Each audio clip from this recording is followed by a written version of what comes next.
Hi, welcome back to my channel, or welcome to my channel if you're new. I'm so excited to tell you about my 8 glow up tips that literally changed my life. None of these tips are gonna be revolutionary to you.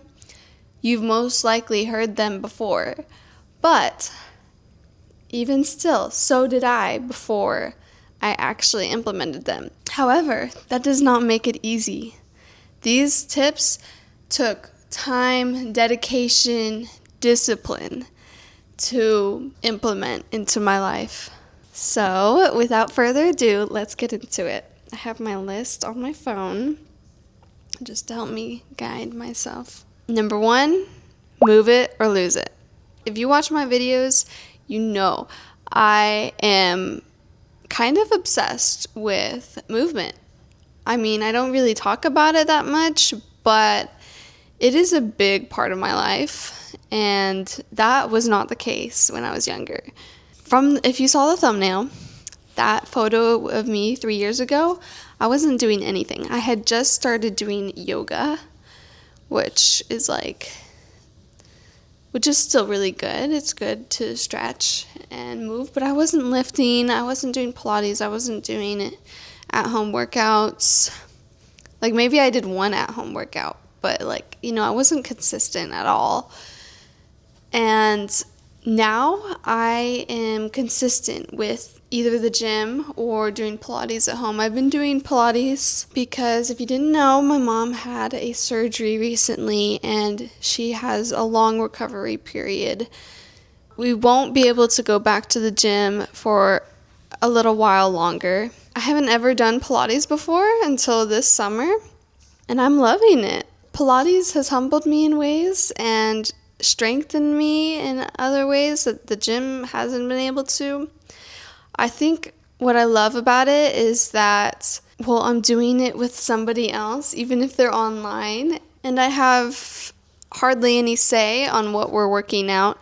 With the gym, it's very customizable, and it's hard to know exactly what your body needs. And these Pilates instructors, they know what you need and what you need to work out for the most part. And for me, Pilates works out exactly the right muscles that I'm trying to work out, which is abs, shoulders, and booty. And legs, honestly. I mean, Pilates is very full body, and I feel like sometimes I struggle with getting every part of my body worked out in the gym. Am I rambling on for too long? Maybe. The point is, it doesn't matter what you do. It really doesn't matter what movement you do. You could be running, you could go hiking, you could do solid core, you could take Pilates classes, yoga classes, whatever. I'm just saying you need to move your body and push yourself while you still can, because that will help you so much in the long term and in the current term. I mean, you can get a highly functional, flexible, strong body right now and feel good in your body every day. Plus, you get your dream body. I mean, for most people, I feel like their dream body is healthy, muscular, fit, right? On to number 2, hygiene. Like I said, these are kind of obvious, but it's about how specific you get with your hygiene, I believe. I used to shower every morning just because it helped me wake up, it refreshed me, it felt good. But then I really wanted to take good care of my skin, and then I realized I can't be double cleansing anymore. This is fairly recent, actually. I've been double cleansing for a few years now, because obviously I can't go to bed with a dirty face.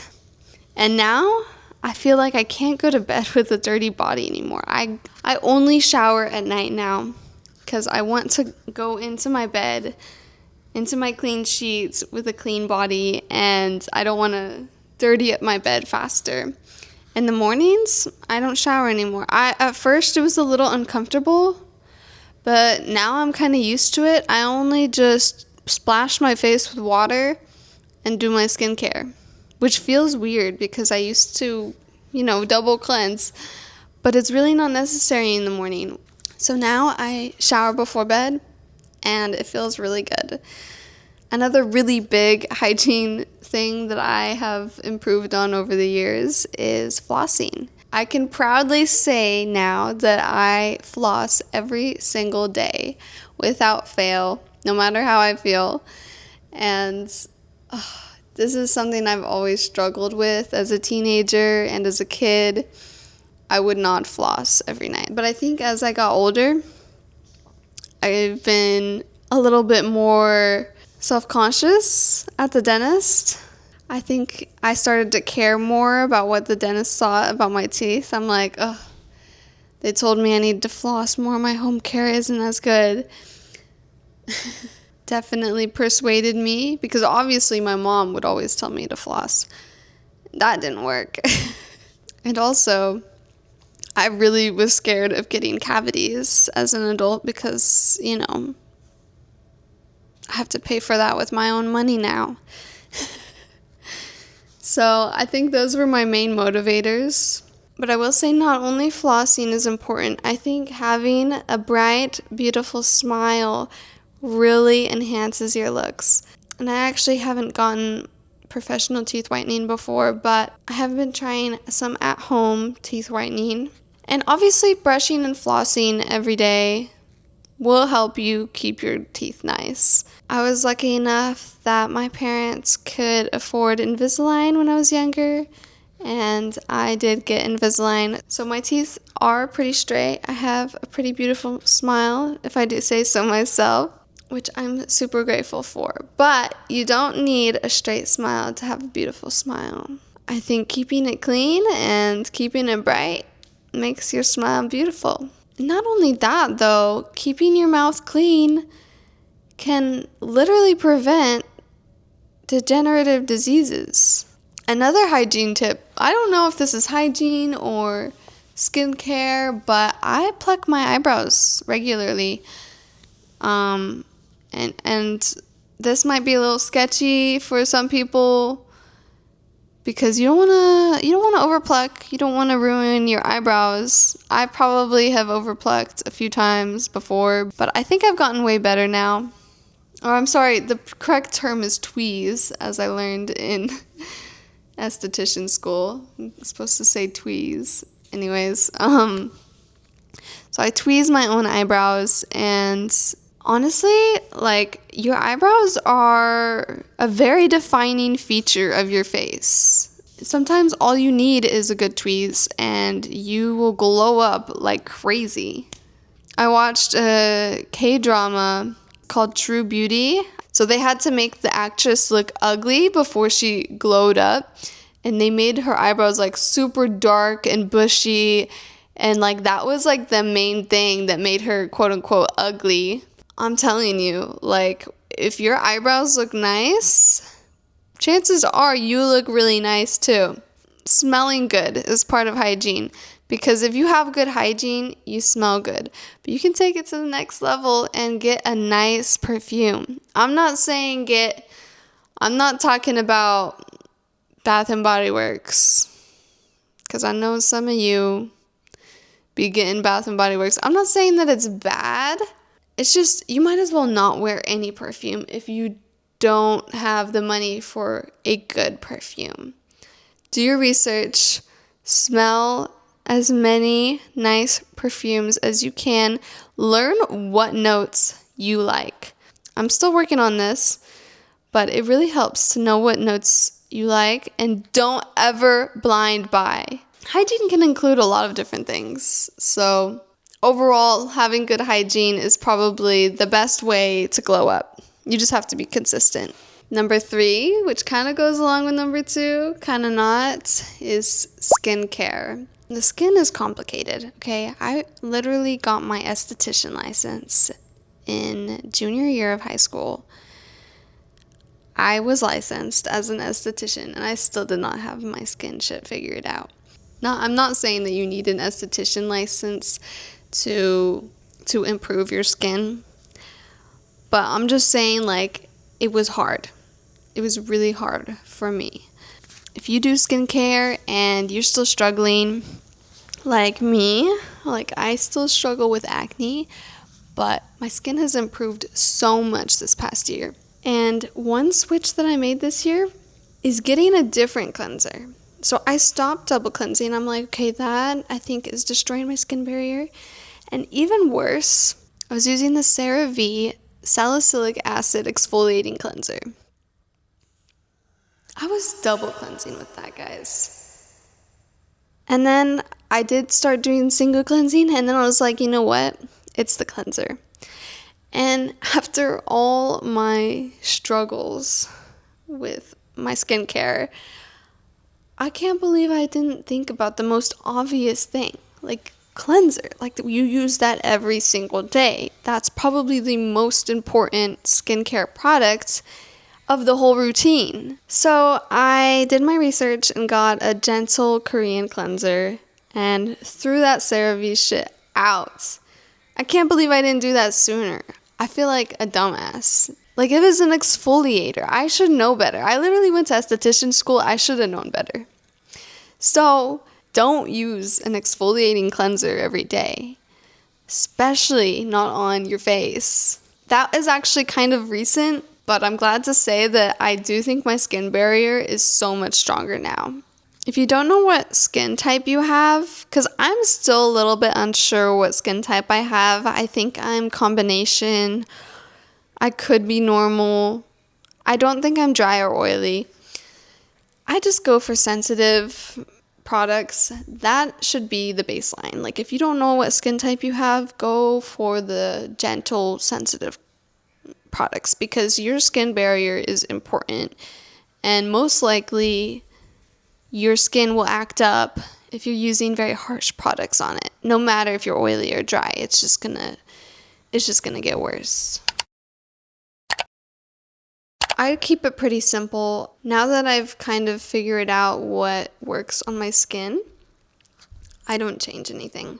Once you figure out what products work for your skin, you got to keep your routine consistent and fairly simple. So my tip for you, if you're trying to start from scratch, is to do your research for a good, gentle cleanser and cleanse only once a day. Find one really good serum that fits your skin needs. Like I am very acne prone. I'm still working on my acne. So I'm just targeting my acne right now. I'm not trying to treat everything at once because I think that's where people go wrong is when they try to treat every skin problem. I think it's best to try one at a time. So right now I'm only using products for acne. Probably the most important thing you can do, if you're not going to do any skincare, you at least need to put on sunscreen. Sunscreen is huge. It is the number one best thing you can do to protect your skin and to keep your skin looking young. I am blessed to have a mom who is educated and aware about these things, and so she's been telling me in all my youth to wear sunscreen and forcing me to wear sunscreen even when I didn't want to. So I feel like I have that pretty much drilled into me, but it might be a lot harder for you. And maybe your parents didn't know about the dangers of not wearing sunscreen, and I'm telling you right now, you need to wear sunscreen every single day if you want good skin. Number 4, body care. I'm also a little bit new to this. But recently, after a slightly embarrassing pedicure, I got a Puma stone.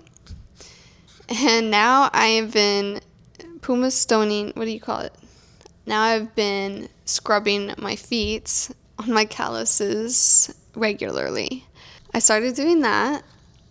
It keeps my feet from cracking too. If you have foot cracks, you need a Puma stone. It prevents cracking. Not only that, I got a body oil, and I think this has been helping with my strawberry skin or keratin polaris, I think that's what it's called. I have it on my legs, but mainly on my arms. It's kind of an insecurity of mine. So I've been doing body oil regularly, at least a couple times a week, and on my feet too. Moisturizing your feet helps with foot cracks. And not only that, I don't use deodorant anymore. I actually use glycolic acid because, okay, for me, deodorant never really worked. Like, it would work for like maybe an hour or two, but it never worked when I like really sweat. And I also was aware that deodorant wasn't that good for your body. So I did my research and found out that glycolic acid is actually really good for keeping your armpits clean, killing the bacteria that makes you smell, and it even lightens and smooths out bumps. So it's literally lightening my armpits and smoothing out my bumps and getting rid of the stinky bacteria that makes me smell. Obviously, sometimes I do stink if I'm like really sweating it out or really have like an intense workout session. But honestly, that's the only time that I really get stinky. All I have to do is spray the glycolic acid and I smell great. I smell like nothing. And if you didn't know, glycolic acid also helps with keratin pilaris. So I've been spraying it on my arms and sometimes my legs too. And I think that has also been helping with my strawberry skin. I wouldn't recommend using it on your face though. I haven't done any research about putting it on your face. I think you can put it on your face, but I don't think it's recommended. I think it's like maybe like once a week or less. Number 5 is hair care. I'm still working on this, but in the past, I was dyeing my hair all the time. My whole youth, I always had dyed hair pretty much. And now I can finally say, like, all of this is my natural hair. And lately, I've been washing it every other day. In the past, I used to only wash my hair once or twice a week. I don't know where I heard this, but I heard that it was good for your hair and kept it less greasy and all that. But now I know that I think that's only for a certain hair type. I was doing that for years, and I was struggling with dandruff, like all of high school and out of high school. But now it all makes sense. Now I wash my hair more often, and I feel like my hair is healthier, my scalp is healthier. Like I don't notice like any flaking anymore. Like maybe here and there. I have hardly ever used heat on my hair, like only for like maybe once a year. And I still don't use heat in my hair. I was just lazy, to be honest. I didn't like styling my hair, so I just let it go free. And I'm still kind of like that. But now I've been using heatless rods. I've been using overnight blowout rods. And I've been loving the results. And I just roll up my hair into the rods, sleep for the night, and in the morning I have beautiful, voluminous hair. So I highly recommend adding that to your routine if you have hair similar to me or straight hair. It's the best low maintenance tip I have for hair to make your hair look high maintenance. Another thing I've been doing in addition to washing every other day is trying the sandwich method. If you don't know what that is, in the shower you wet your hair and you condition the length first. Leave it in, add shampoo, and then you rinse it all out all together. And then at the very end you do conditioner again. And I've noticed my hair is a lot more moisturized. It feels healthier and my ends aren't as brittle and dry. I even made a video about it, about me trying it for the first time. Some people commented that the reverse works for them, double shampooing. So shampoo, conditioner, and then shampoo again. Personally, I feel like my scalp might not like that, so I haven't ever done that. It's all about figuring out what works best for your hair. That's just what worked for me. You might have to find what works best for you. And how I have figured this out is by doing research on social media, finding people who have similar hair types and learning about their routines or what they do for their hair. Number 6 is diet. This means being aware of what I'm actually eating, what nutrients I'm actually getting, what nutrients I need, and staying hydrated by drinking enough water and getting electrolytes. The hydration thing is actually relatively easy for me. I enjoy water. I enjoy drinking water, and I resist the temptation to get anything other than water at restaurants. Sometimes I'll get a Thai tea at a pho restaurant, or we'll go out for coffee for a little coffee date. But for the most part, I get water. I don't drink soda at all. Period. Soda is terrible for you. It's the worst non-alcoholic thing you can drink. My diet, however, I do struggle with a little bit still. It's a work in progress, folks. All of these tips, they take time and energy and discipline to cement into your lifestyle. These are really difficult habits to cement, and diet is one of them for me. I am a vegetarian. I've been vegetarian my entire life, so I do struggle with getting enough protein in, also because I'm trying to be in a calorie deficit right now. I'm only doing a 400 calorie deficit right now, which I'd say is like a good amount. Not too much, not too little. Even if I wasn't in a calorie deficit, I really struggle with making protein the focus. I do enjoy tofu. I do enjoy plant-based meats, but I absolutely hate protein powder. To be fair, I've only tried like 2, but I absolutely do not like them. I don't like taking supplements. I do take creatine. I gotta be honest, I've been getting pretty sick of my creatine, and I've been slacking. I haven't been taking it every day like I was. I don't know why it's so hard for me to take supplements. It just is, okay?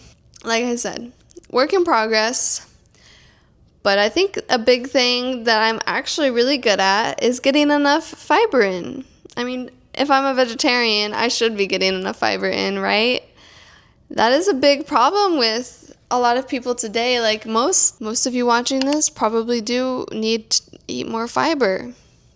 The ways I've been implementing that is chia pudding. Chia seeds actually have a lot of fiber, and they have omega-3s as well. So I try to eat that every morning, and I usually top that with fruit, and it's so delicious. Just eating more fruit in general gets you some fiber. Eating vegetables, obviously, but maybe that's not you. Maybe you're like me, and protein needs to be the focus. Honestly, all of these glow up tips is kind of about learning more about yourself, your body, and what you need. Whether it's skin, hair, gut, like it's about learning about yourself and finding out what you need. Not everybody fits the same cookie cutter solutions. Okay, number 7. This is probably the habit that made me glow up the most, which is being sober. No weed, no alcohol. And this is a really difficult one for some people because these are actual addictions. Personally, I've never really liked alcohol. I really didn't have that much peer pressure around me with alcohol, plus I hated the taste. That was never a problem for me, but I know it's a really difficult problem for a lot of people, especially my age. But what was a problem was weed. I started smoking when I was 18, and that's relatively late compared to some people. So I do think I had an easier time quitting, but I was low-key dependent on it for about 3 years before I was finally able to quit for good. I did take a couple breaks in those 3 years, never for good, until now. Last year, I quit for good, and my body is so thankful. I thought that it was helping my anxiety, my confidence. I thought it was like a great thing. As I became self-aware of what it was doing to my body, I realized I need to quit. It was making me more anxious than it was helping me. It was literally retarding me. I'm not even kidding. Like, I was forgetting everything. Some of my bodily functions were malfunctioning. That's all I'm going to say there because it's embarrassing. But I'm saying my body was starting to malfunction because of it. I got so sick one time on my birthday.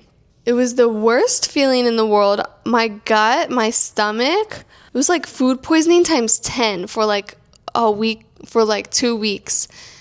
And I couldn't do anything. I could barely eat. I was throwing up. I was getting diarrhea.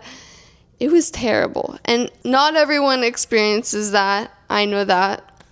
But I'm just saying, like, it was not good for my body. It's not good for anyone's body, I think. No matter how good it may feel. I was never, ever able to be consistent with the gym or with my self-care. Ever. I was never able to be consistent with any of my goals. And then I finally came to the conclusion that you will never, ever function better than you do sober. Both weed and alcohol age you and disable you. Like, you are literally slowing your brain down. You are literally degrading. You are literally retarding yourself with both weed and alcohol. It may not feel like that in the moment, of course, but over time, it is so bad for you. I do think alcohol is a tiny bit worse, but I think both are I think both are bad. Having gone through, I used to think that weed was good, it was helpful, it was demonized. Now I don't believe that anymore. I believe that it's not demonized enough, actually. And honestly, alcohol is not criticized enough. Both are so normalized in our society nowadays. Both are so normalized in my generation. I'm a little passionate about that one because my glow up really started to happen after I quit. Last but not least, habit number 8, which is getting 8 hours of sleep every single night. And not only that, but going to bed at a consistent time before 12 a.m. I think pretty much everyone knows you need 8 hours of sleep every night. Maybe not everyone follows that, but a lot of people do. I think what really makes a difference, though, is going to bed at a consistent time. And it doesn't seem like that would make a big difference, but it really does. And the reason why is because of your circadian rhythm. If you don't know what that is, your circadian rhythm is your internal clock. And getting enough sleep in and going to bed at the same time every night significantly reduces stress on your body and keeps your energy levels the highest that they can be. I've always been able to get 8 hours of sleep every night, but I've never been able to be consistent with my bedtime or even go to bed before midnight. I now try to go to bed at 10:45 and wake up every morning at 6:45. Sometimes I wake up a little later, but it's what time I go to bed that I really try to keep the same. And I really try my hardest never to stay up past 12 anymore, which is kind of crazy. Michael calls me a grandma, but you know what? Think about it. Why do the elderly do what they do? They go on walks, they go to bed early because they want to live longer. This is just common sense. You want to glow up, you want to look young, you want to feel young, you need to act like a grandma. So I embrace it. I'm like, yeah, I am a grandma. I go to bed on time and wake up early, and I feel my best every single day. Because honestly, I am a morning person. I love waking up and seeing the sunrise. That is so nice. I love the quietness of the morning. But the problem is, I've just never been able to discipline myself into going to bed earlier. I've always just acted like a night owl, even though I'm secretly a morning person. I definitely feel like my mood and my energy levels have improved a lot. I just feel like I can get more done in a day now, and I feel like I have more time, which that might be how you feel. You might be like, oh, I love staying up late, like I'm a night owl, but you might secretly be a morning person like me. But that's it. Those are my top 8 habits to glow up and change your life. I hope that this was helpful for you. Like I said, these aren't revolutionary. These are common for a reason. These work. These actually do make you glow up. And they're not easy. You have to put in the work. You have to be disciplined. It takes time. It takes money, as any glow up tip or habit would. Not all of them cost money though.